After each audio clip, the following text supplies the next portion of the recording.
This episode of Riffs on Riffs is brought to you by DistroKid. Experience a membership that backs your business journey with American Express Business Platinum. Earn 5 times membership rewards points on flights and prepaid hotels booked on AmexTravel.com. Plus, enjoy a welcome offer of 200,000 points after you spend $20,000 on purchases on the card within your first 3 months of membership.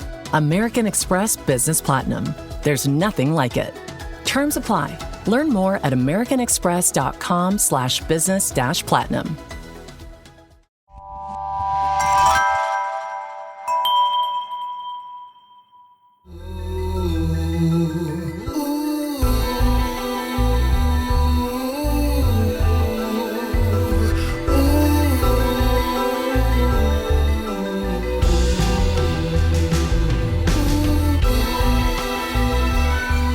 Well, hello, and welcome to Riffs on Riffs, where today life is going to be imitating art because, I had a whole thing that I used to start the show with, but now I know Toby doesn't like it. And honestly, my goodness, here we go. I knew this was going to happen. I knew this was going to happen. Super anxious. I don't even know how to begin the show anymore. So I guess I'll just kick it over to you, Toby, and you can just tell the people what we're doing today. This is another episode of Riffs on Riffs. We thank you all for listening. Riff Nation, we see you, we feel you. Thank you so much for tuning in. Today, the artist is the one, the only, the amazing, the uncanny Doechii and her song called Anxiety. That's a lot of uns there. It is a lot of uns. Wait. There's a lot of uns. Yeah. But I agree with all of them. She's pretty epic already at the young age of 26. When did you first hear about her?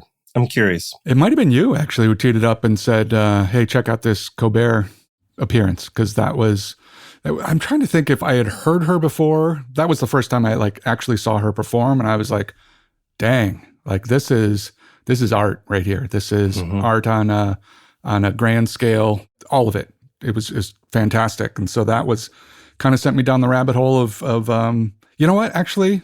So it was right around that same time that I think Banks released the single of her new album, which, by the way, I have right here, Toby. Signed copy of Banks' new album. Ooh, Off with there head. You go. We should do an episode on Banks at some point. But on that, Doechii's featured on I Hate Your Ex-Girlfriend, which is a great track. And so I think it was kind of around the same time that she just kind of started appearing on my radar screen in different places. And so it was like, all right, it's clearly somebody to pay attention to. How about you? I'm pretty sure it had to be Instagram and videos that kept on popping up. I had seen her a couple of times, a couple of shorts, and I was like, okay, she can rhyme. Got you. Cool. But I really wasn't paying so much attention. And I want to say it had to be one of her performances, like a live performance that I saw, not the Colbert, but another live performance. I said, okay, she's in it.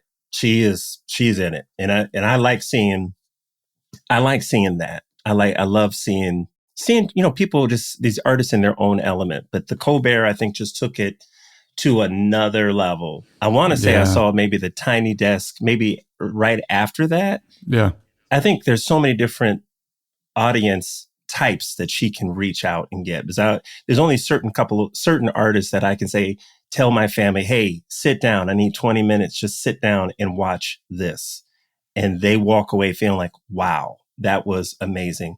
And not looking at me like, Toby or Dad, you wasted my time for the last 20 minutes. And then I hear about it for the next 20 days, right? So yeah, I think whenever you can see an artist craft a true performance, and that on all the different levels. So it's not only writing the song, emoting all of the feelings. And in fact, in that Colbert performance, actually 2 songs she kind of jive together. And then, with those 2 women that I don't know if they're her part of her touring band or whatever, but they were at in the Tiny Desk, so I'm assuming they're all just part of the collective, the ensemble, the collective, as it were. But the choreography, the all of it is just you are entranced.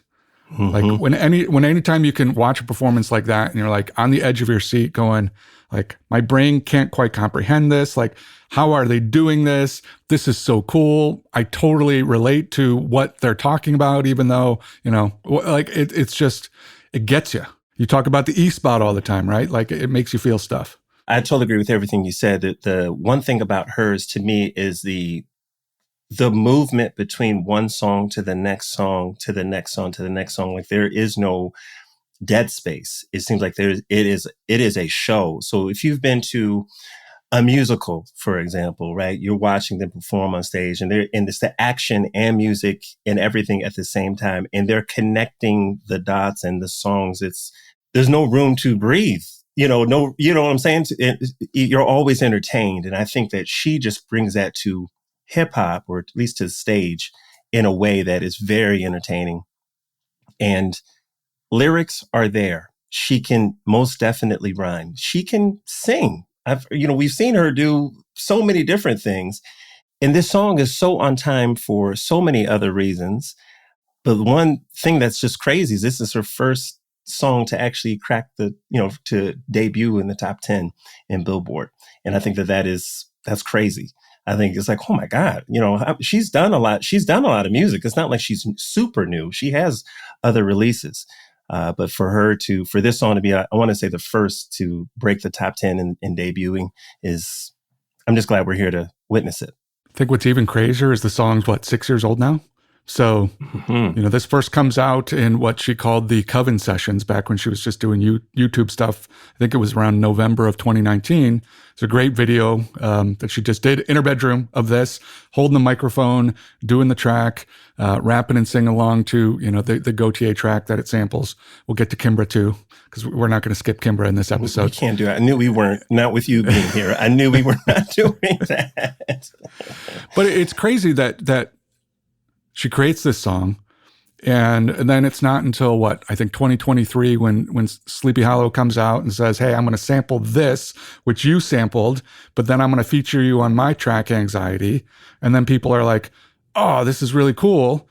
And so people have been begging for her to release this full version of this track for so long.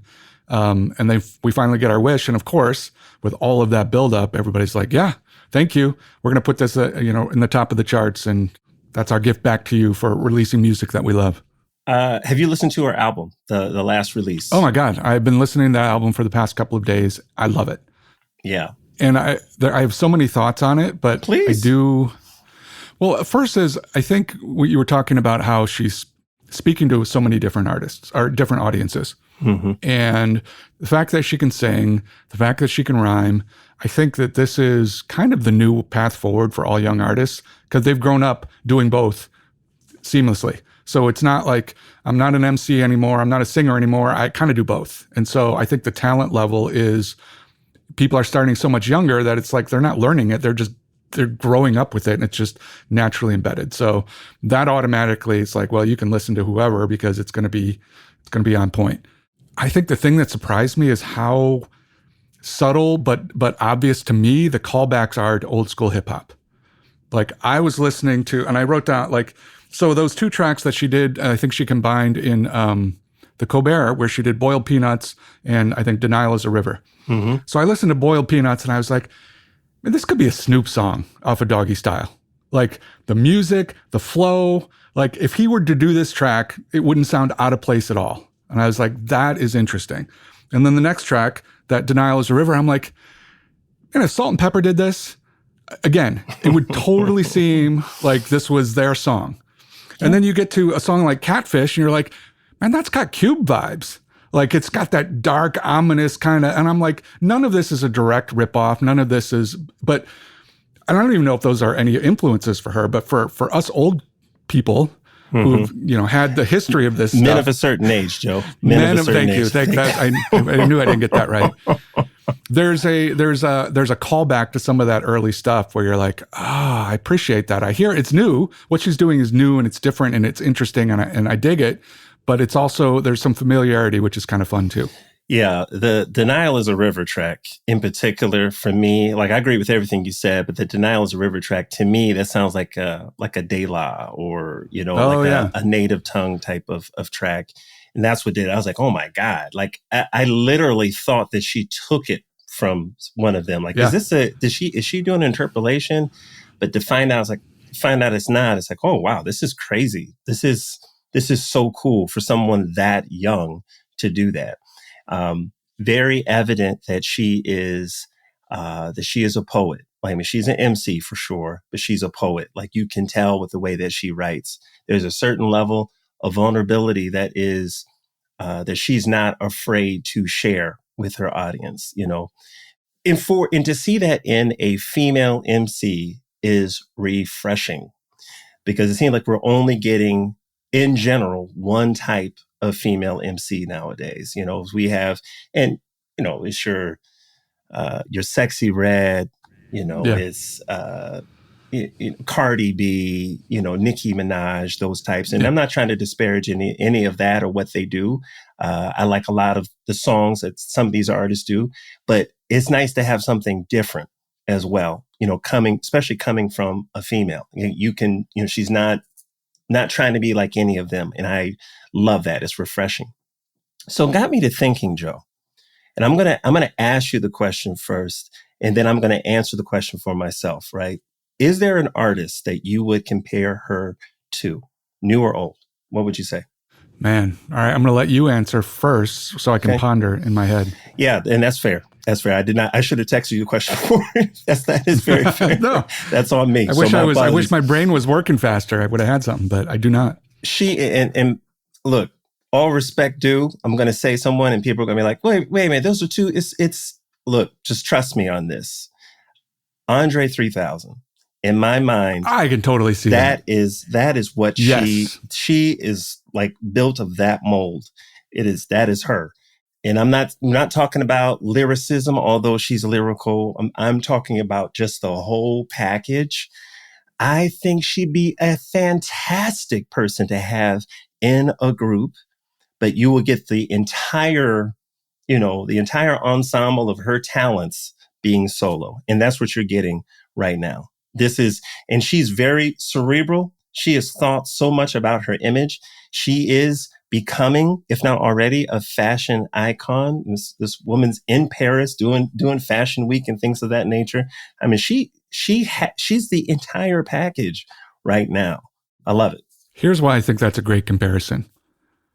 The personality of both of those two, to me, seem very similar. There's a certain charm. There's a certain intimacy you get with their asides, with the way they approach a verse, and then they throw things out there and they feel like they're talking directly to you. And there's a little bit of tongue in cheek for some of it. And there's a little bit of quirkiness, and all of that just makes them so incredibly likable. Mm. And so I think that is actually a perfect comparison. And then, other than his flute project, obviously Dre's done some really good stuff. So,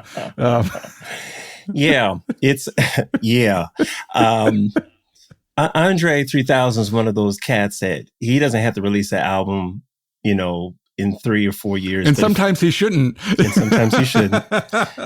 But if he releases a single and he's rhyming, people are going to pay attention. They're going to pay attention, and they're going to hang on every single word. And he seems to always bring a little bit of fun to the track. And I think you could this dude's like duct tape in MacGyver's hands. Like, I feel like he can do so much given any type of How long have you been track. waiting to bust out that analogy? That's a good one. Thank you.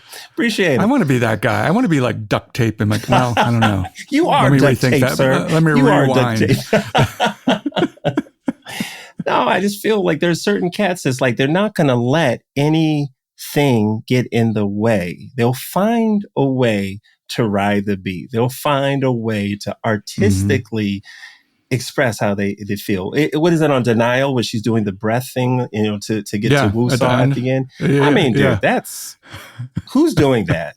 Who's doing that? And then the talking parts in there, like, hey, wait a minute, hey, you're feeling kind of weird. You know, like all of that stuff, that is so 90s right there. That is so 94, 95. You know, it made me smile. I'm like, man, that's great. We're just writing how we want to write, right? This is perfect. You know, forget the chorus. Just throw that in there, you know? Forget the chorus. Who needs it? You know? Totally. And yet when she hits a chorus, she can sing. And she can sing. There's some really great hooks on the album. Earworms that'll get stuck. I think the production is fantastic.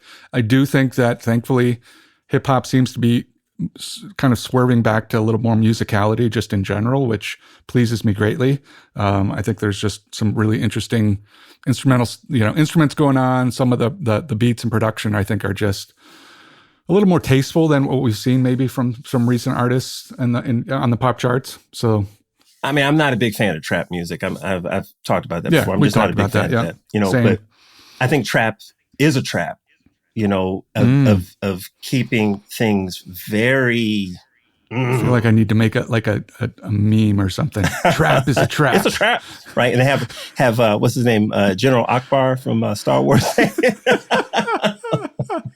No, it's if you will, it's a trap of just not being pressured to say something.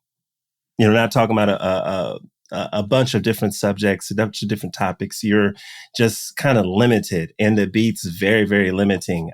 Hip hop's not meant to be that. It's a lot of things, but it's not meant to be that. It should be free. Yeah. It should be free flowing, and it should make sense. It has to make sense some way, somehow. The ingredients to me for an MC are flow, content, and delivery. And if you are missing any one of those ingredients, then, we could do without it. But I totally agree about the music being more organic, it seems, and it seems to be catching on. But to me, that's not an accident. I think poets who go to these poetry slams and things like that, you will see, these poetry spots and events where they'll have organic music being played, whether it's congos, somebody on the piano, they're doing whatever. And poets are a whole lot more comfortable, some of them are, just riffing over whatever. Like, okay, keep that beat going. I got something for that. Let me run through here. Oh, boom, let's do this. That's good. It's good for music. It's good for the art. Our brains are wired for rhythm. We're wired to enjoy music. So if I'm going to be spitting rhymes or reading a poem or whatever it is, that cadence, that ability to kind of have a bed underneath just makes it more pleasing to everybody, both to the artist, to the audience. It feels more like it feels more performative in a totally organic and natural way. So yeah, I never really thought about that, but that makes a ton of sense. Yeah. Well, I used to go to a lot of poetry events, sir, so I could tell you, and they weren't all enjoyable. I will say that. I'm going to tell Jay you said that. Oh, he knows. He knows.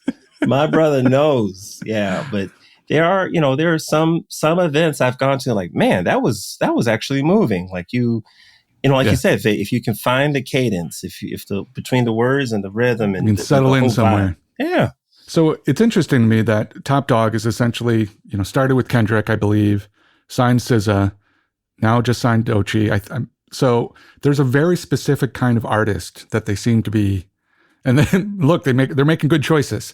So I'll be very curious as that roster continues to build, if they continue to kind of get these artists that are very emotive, very thoughtful in what they're saying, but also very vulnerable in kind of the topics they're talking about. Because I think right now that's kind of a good thing that they have going for them. Yeah, it is. I mean, if you look at that roster right now, Kendrick, Schoolboy Q, AB Soul, SZA, you've got some known artists in there, but they're all different. They are all very, very different. These are not it's not your cookie cutter roster here. And it appears like this label is a big supporters or advocates of these guys. Just, hey, do what you feel. As long as the music is about what you feel, we're going to push it. And we need more labels like that. It also seems like they're letting the artists truly be artists. Like if you look at Kendrick Lamar's latest video, right? If you look at his latest video, I mean, Kendrick Lamar, they're going to be, mark my words, people, there are going to be college courses around Kendrick. I said it. There will be college courses. They've got college courses around Taylor. So look, Kendrick makes all the sense in the world.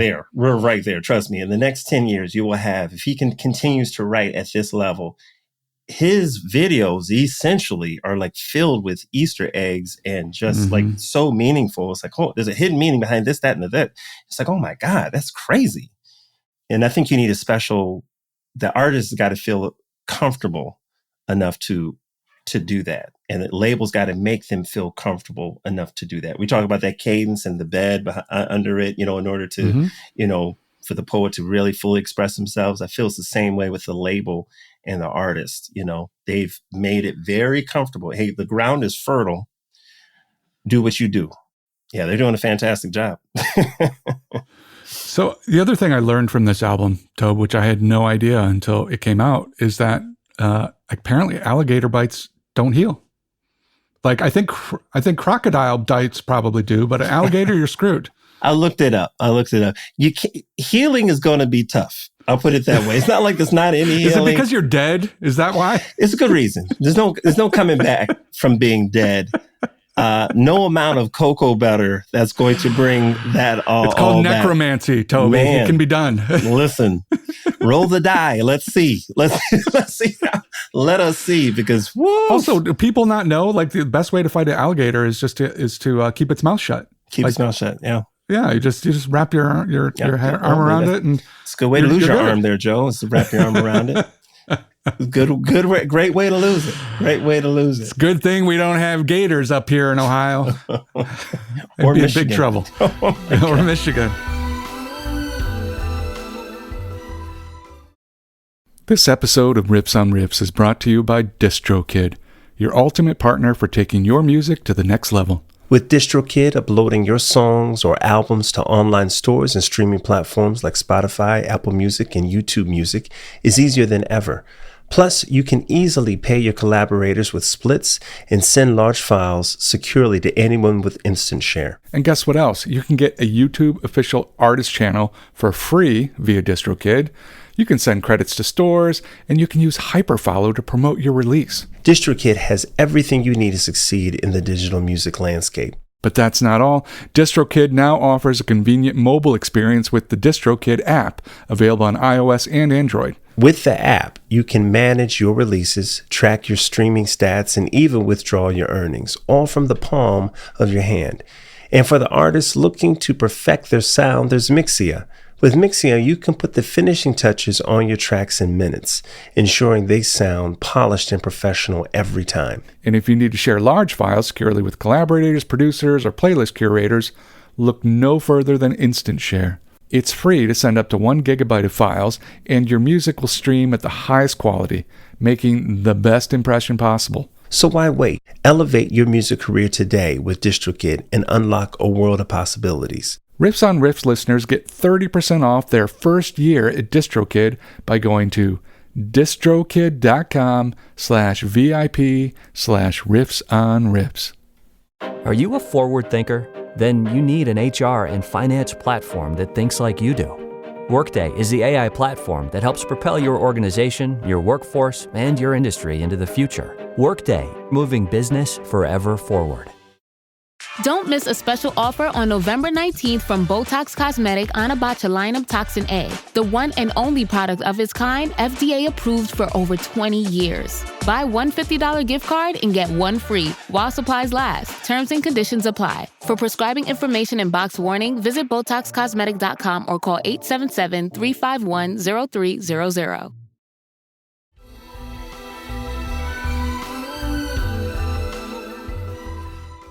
So I have another question on, we are seeing artists become very vulnerable and talking about it's almost like they're processing a therapist session on a microphone.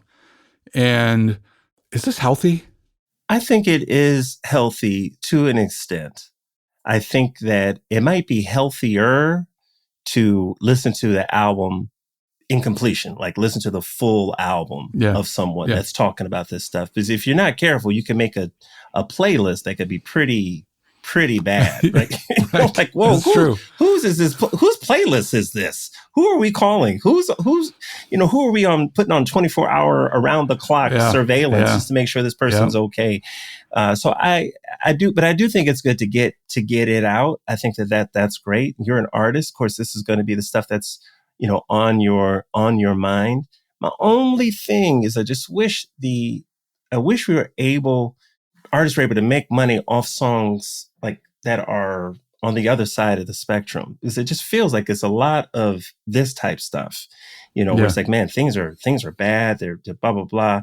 Where it's like, man, where are we getting the, hey, I'm happy. Yeah, I got challenges, but I'm okay. I'm making it, where are those songs at? I mean, it's weird, Tobe. It's almost like the state of the world right now is chaotic and anxiety ridden. So people are writing about that. And then there's that. That's strange. Could you imagine if Pharrell came out with Happy right now? Like, would that actually work? I guess. I'm not sure when that song actually came out, but it's been a while. It has. It has. And I think that's the other interesting thing about this track too, is so she records it, writes it, whatever, in November of 2019 in what she calls her Coven sessions. Mm-hmm. And it was 3 months later when we were in lockdown, and it would have been a COVID session. So if she was having anxiety then, what was going on in like April of 2020? I'm glad people were doing wellness checks on Doechii, because it would have been real bad. I don't know. It's you can argue it both ways. You certainly can argue it both ways. One part, I'm happy that most of these people are vulnerable enough and transparent enough to kind of say, yeah, I've had mental issues. And that is so different from when we were younger. Artists would not talk about that because you're going to lose fans if you do that. You're going to lose money. You're going to lose endorsements if you do that. And now it seems like it's different, which is good. Well, that's interesting, because I think back in the day, the reason for that was you were elevated and removed from the artist. Like half the time you didn't even know what the band looked like. You would get the album, you'd open up the vinyl, you'd put it on. You would it was, unless you were getting fanzines or something like that, there was no direct connection to the artist unless you went to a show. They were removed. And as such, it was like they become these like untouchable icons that we're not connected to anyway. They're otherworldly. They're almost these like mythical characters. Sure. And so to shift and say, well, I'm going to start writing really vulnerable songs about my own humanity and my own struggles completely removes that. And I think now we have an era where we are connected to our artists all day. If they're not posted on TikTok and the gram on a daily basis, then we don't feel like we're getting enough from them. We are seeing them, in their PJs, writing stuff on the piano or whatever. So we are so directly connected that we are getting the glimpse behind the curtain that we didn't used to get. And so now it would be like there are no mythical creatures anymore unless you're, one of those bands that performs with a mask and all of that. And it's like MF literally Doom. Crafted. What's that? MF Doom? I think Yeah. MF Doom, yeah. Or Sleep Token or whoever. Yeah. But as we've shifted as society, the art has followed. And I do personally, yes, I think it's great. Like show your humanity, write your art based on what you're feeling and all of that. There's also a little tiny part of me. I want to tread carefully here. I firmly believe that we need to talk about these things. I think it's really important and we need to normalize it. And any artist who's doing that, I think, is doing wonderful work. I'm curious if there is a potential for some sort of, this is overstating it, but like a trauma bonding moment where now all of a sudden I'm a 16-year-old kid and I'm starting to feel all this anxiety and I'm relating and like it's kind of keeping us stuck in those places as opposed to acknowledging those places, sure, working through it and whatever, and healing and some of that stuff. Sure. I don't know that that's happening, but just because this stuff has become so ubiquitous, I'm just wondering what the impact is going to be. The template for an artist has changed over time, with music being, more accessible than it's ever been, thanks to the internet and social media and things of that nature. Anybody can create this stuff now with a beat machine, this, that, and the third. You're Sure. getting you have a whole lot more people that are making music. And I think that, cats like Adam Young from Owl City, when we were talking about that, I was like, this is just a normal dude, man. This is a normal guy. And you're going to get a slew of normal people, and normal people compared to this, like these unicorns that we used to look at these people, that life is exhausting. It is exhausting. Yeah. That is hard work just to put that persona on. I mean, people like, I think like you look at Mariah Carey when she first came on, like Mariah was like on that level, Janet Jackson on that level, Michael Jackson, of course, on that level. It's exhausting though, man. You got to get tired. It is exhausting. got to get tired of all that. And these, especially if you're not making enough money to perpetuate all of that too, right? To keep that going, forget it, dude. Dude, forget it. These cats is like, look, this is what I'm going through, and that's that. But like you said, I am concerned about the trauma bonding part of it too. But yeah, that's kind of my thoughts on that. I can't remember if it was Sleepy Hollow or if it was actually Doechii's verse, but maybe both of them said it. Essentially, give me the money. I don't need the fame. I'm paraphrasing, but it's that recognition of, this life is hard. It's exhausting. And sure, the money's real nice, but guess what? Now what was that great poet that said, "Mo money, mo problems"? Right. Totally. And so, like I said, the template for these artists has changed, which is that sort of cuts both ways. I think if we're talking about a 16-year-old, they're still, as parents all know, these young people's brains are not fully developed. I think it's, the parents definitely have to step in. It's weird. Teenagers sometimes get in their feels. Oh, for sure. People do. I mean, they're people. Oh, yeah. They're people. That's true. But I think the other thing you had mentioned earlier, and I want to make a sports analogy. We talked about the fact that Doechii, how she sings and raps. And of course, she's not the first to do it. I mean, but it is more of a recent thing than it was before. Because I remember when Drake did it, people were like, wait a minute, hold up. You can't do that. You can't do that, But it's very similar to basketball. Now I feel like, hey, the tall guy that can actually handle the ball is what everybody wants. Everybody wants that guy. Everybody wants the next LeBron, the next Giannis, or Evan Mobley for that matter. Like, we want that guy. Somebody's tall, damn near 7 feet, that can actually, shoot. You're like your Dirks and can control the rock and actually control the offense. Your Victor Wembanyama's. We're seeing now that I think it just took, very similar to female basketball players dunking. We needed to see somebody do it first. And they were like, okay, this younger generation now can think in their mind, hey, I can do that too, or at least I'm going to try to do that. Mm-hmm. And you have more practicing to do it instead of this block or this glass ceiling saying that you can't. And I'll never forget BET. They had, it was some soundtrack. It was performing on BET was Music Soul Child, and it was Redman. Music Soul Child and Redman. And on that, in this song that they were doing together, very weird combination, but we already talked about Redman being the Kevin Bacon of hip hop, right? We already talked about that. So, okay. So you got these two cats. Music Soul Child obviously is an R&B cat. He's singing. And Reggie Noble, a.k.a. Redman, started singing. And the brother doesn't have a bad voice. He can actually sing. And I remember I was talking to Brandon about Brandon hated when I brought that point up. He's like, I want my hip hop, like, that kind of thing. He hated it. But let's continue your analogy. Yeah. If you are 6'3" and you can shoot, cool. You're expected to. You can handle the rock, cool. You're expected to. Better. You're not going to get down in the post and be dunking on the big boys, right? Right.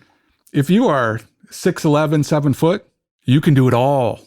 Yeah. Right? So if you can legitimately handle the rock, legitimately shoot, legitimately switch out and guard, 1 through 5, and get down in the post and bring the pain to people down low, like, you have unlocked things that most people physically will never be able to do. Yeah, so right. A large portion of the world is limited in, I have to stay in this lane and get really, really good in this lane because there's only so much I can do because that's literally all I'm capable of.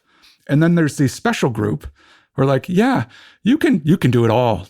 If you really want to be able to do it all, you can. You want to rap, you want to sing, you want to produce, you want to act, you want to dance. It's yours. Yeah. Because you have the ability to do that. And I think she's one of those artists that has already done all of those things, will continue to do those things. And, you used the word before, she's a unicorn. Yeah. I think we're starting to see those unicorns more and more often now. Yep. I don't think it's going to end anytime soon. As I think artists are going to be pushed, to do more and more. And I think you're going to see more of that just because of the times.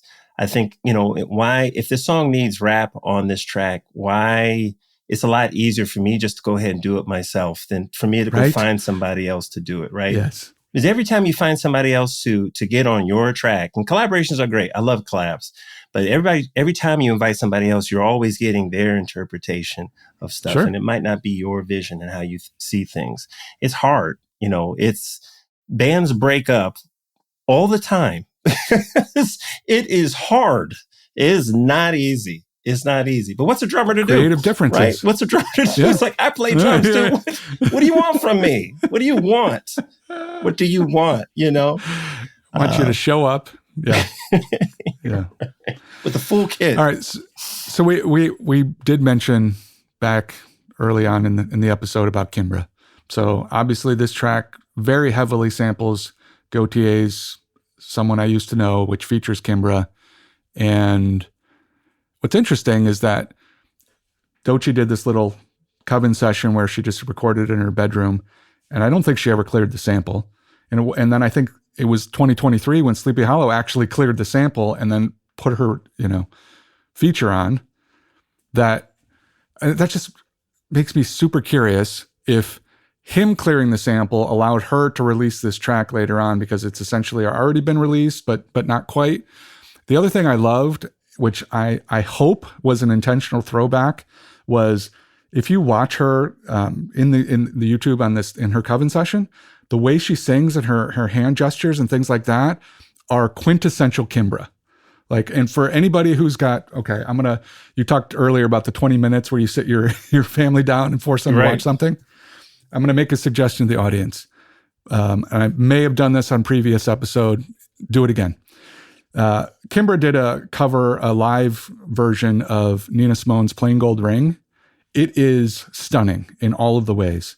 But if you look at the way she sings and embodies the music and her hand movements and all of really just kind of getting into the song, and then you go and watch that Doechii coven, session of Anxiety, there's some similarities. And I was like, is that a direct callback? Does she even know she's doing that? Is it completely unrelated? And it just so happens that these two very different artists were, I don't know, it's stuff like that that's just, I find fascinating. I don't put it past her to have, to know and appreciate Kimbra and to, at least know of her music and be aware of hey, we're going to sample this. Who's it from? Okay, let me check her out. And then kind of going from there. I don't put it past her. You never know. I think that's fantastic. I mean, you've just given me homework. So I haven't checked that out. I've read about the coven sessions, but I haven't watched any of that. She has it's funny. This song obviously is not, it's about anxiety. Mm-hmm. There's such a joy that she has when she performs this. In a lot of the heavy topics that she's talking, I think it kind of speaks to, I'm totally making this up, some sort of embodied hope that she has just kind of built within her. A recognition of, man, this stuff's hard. Life is hard. These are real struggles. There's real things happening that are having significant impact. But I don't get the sense she's ever lost that sense of hope and what's coming next. And maybe part of it is she needs to sing about all this stuff, get it out there as some sort of cathartic experience and be all right, well, let's get back at it tomorrow morning. Dude, she has 9.1 million people that have watched the video of the coven sessions at this point. She wrote the song that long ago and it's debuted on the top 10. Yeah, there's no wonder why she's on stage performing it with a sense of joy. Because to know, well, I'm just saying, I mean, that's you've lived the journey. Yeah, you've been told that you're not good. You've been told that you're not good you've been told, hey, you'll never make it. Hey, they will probably have told her, hey, for a woman that's your complexion, a woman that who your body type, you need to do X, Y, Z in order for you to even think about making it. And all of that going on. And yet and still a song that's this old, that is this old, 6 years, damn near 6 years old. And for her to bring it back And for it to hit like it's done now, for people to literally be on social media, dancing to it, creating dances for it, doing all of that stuff, all of the things, dude, what type of level of confirmation is that you are where you need to be? So totally true. And I think, and to a certain extent, to follow up on the question or piggyback on what we were talking about earlier, all of this, the song, trauma bonding and things like that. But at the same time, she can talk to her audience on stage and say, hey, look, I'm here. I am right here. I made it. I'm making it. I'm making strides. I think it's wonderful in that essence. Yes, we totally need to normalize talking about this stuff. And I think the joy in which she performs it and talking about these hard things. So, we're talking about Pharrell and Happy and all of that. And why don't we have more of those songs? I think this song has turned into that because people are creating videos and dancing to it and resonating with it and saying, yeah, I feel that too, but I'm not going to let it keep me down either and whatever. And so I do think that there's benefit. Like we need to do more of this. But I think that the additional component to layer on top of that is don't stay stuck there. Yeah. Like recognize of course, we all struggle with this. We need to talk about it and all of that. How do we support each other and move into the next stuff as opposed to just sitting in our own misery, which I think is what this song is doing right now. Yeah. Yeah. And it's a good, I loved that song. I'm not the biggest Kimber fan. I know you are. And I remember when we met, that song was relatively popular at that time. Oh, yeah. When we met and you're like, yo, you've got to hear the rest of her music. You've got to see it, da, da, da, da.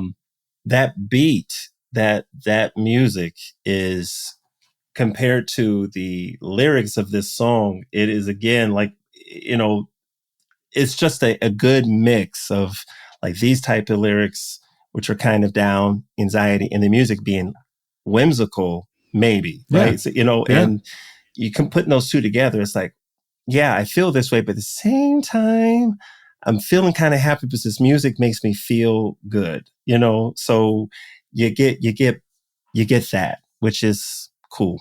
So I was just reading up on that, someone I used to know. Remember we were talking in the last episode about the or whatever episode, Born Again, the Lisa track, and you were like, man, I want to get the dude's perspective, right? I bet you he tells a very different story, right? So apparently Doechii was like working on that track. And I think what he was saying was, I just wanted to finish it. Like I was getting lazy. I just want to all right, this song's done. Let whatever. Maybe I'll repeat a verse or a chorus or whatever. And then he had this idea of what would the woman say? Like, what would her response be? And then it ended up making that song so much. Of course, he brought Kimber in, but now you've got a story to tell. It's interesting. It's not one dimensional. We're getting both sides, and that to me is really cool. And to have the foresight to recognize, I'm not done. I gotta see this through. I thought was really cool. I agree. And intrinsically, I knew that. It's like, wow, you get to hear from both sides of this. And we all have experienced that of, you remind me of someone I used to know, right? So it's just like we've all experienced that feeling. Yeah, it's just a good track, man. I'm surprised no one has sampled it, before. That's tried to make it, release it and what have you. I'm just happy that no one did outside of Sleepy Hollow. No one did, allowing Doechii to kind of do her thing on this and for it to catch like this. It's good stuff. We'll have to ask Chris this. For those of you who don't know, our producer Chris has a wonderful podcast called One Hit Thunder. Go listen to that. But I'm curious if one hit wonders are more likely to let their songs get sampled or not. Because I could argue, well, it's a revenue stream, or if they're like, man, I only got one hit. Like let me be. You can't have it. Well, I would like to think that they'd want their song sampled. That might lead to the group getting, who did this? And then maybe discovering other tracks. Because the one thing, the one thing about the One Hit Thunder podcast, fantastic. I think inevitably what happens with almost every episode that I listen to, both of them, Chris and his podcasters from Lancaster, podcasters.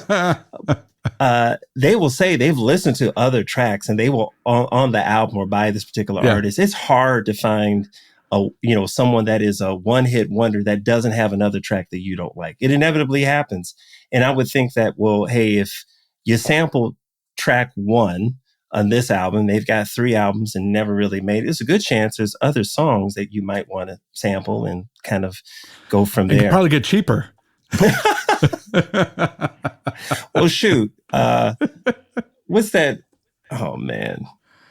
Was it 24 karat black? Right? Oh, yeah. You can apparently just steal all that. Right, just take it, right? So, I mean, that's just a really good example. 24 karat black is a really good example of an unknown group, relatively unknown. People are like, man, this has got some good stuff in it. And you got next thing you know, you got Kendrick, Dr. Dre, and Nas, and everyone else sampling it. Jay-Z. Happy birthday to Princess, by the way. Happy belated birthday to Princess. Oh, yeah, she just had a birthday recently. Good for her. We are also, not to steal any thunder from Princess Hearn, but the day we're recording today, right now, Toby, is National Joe Day. Is it National Joe Day? Your National Joe Day is going to be in 3 days, as far as I know, because your birthday's not for another 3 days. Yeah, I don't think anybody else in the nation really cares about that. Okay, then it's National Joe Day. You're right. Let's make it today, if that's the case. It's an official holiday. Look holiday. Look at that. March 27th. It is National Joe Day. Hold up. That is actually a holiday. You thought I was making that up? I thought it was. Like, that's crazy. Come on. Wouldn't National Joe Day. Is this about coffee? No. This is about people named Joe and Joseph. I was sure it was going to be about coffee. Like, this is something Starbucks did. Starbucks did this. Starbucks had to do this. No, it's not. No, it's a real thing. Look at this. There's a whole movement. It's a Joe movement out here. Look at this. We must celebrate. We should have got shirts made. Joe, why are you working on Joe Day? What are you doing? What are you doing? That's not the way you serve yourself, Joe. That's not the way Joes do. Listen, don't be an average Joe. Don't be a sloppy Joe. Okay. I'm going to steal it from National Toby Day. If you can't, don't cheat yourself, treat yourself. That's what I should have been doing today. I'm going to be having fun with this for the rest of this day, man. Shoot, I'm so bad. I'm so Why mad did I bring it's this this up? late. Why did I bring this up? Fantastic. Well, spill whenever the beans you're on this. listening to this, listeners, go celebrate the Joes in your life. Go give them a big Joe hug. That's right. Do that. All right. Well, you guys know where to catch us.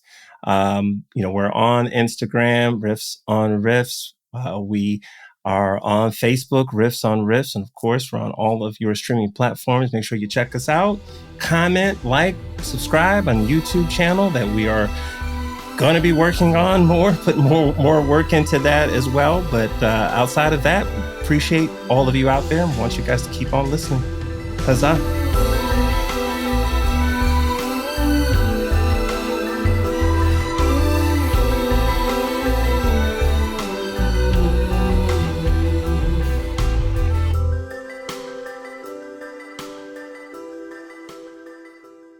Mint is still $15 a month for premium wireless. And if you haven't made the switch yet, here are 15 reasons why you should. 1, it's $15 a month. 2, seriously, it's $15 a month. 3, no big contracts. 4, I use it. 5, my mom uses it. Are you playing me off? That's what's happening, right?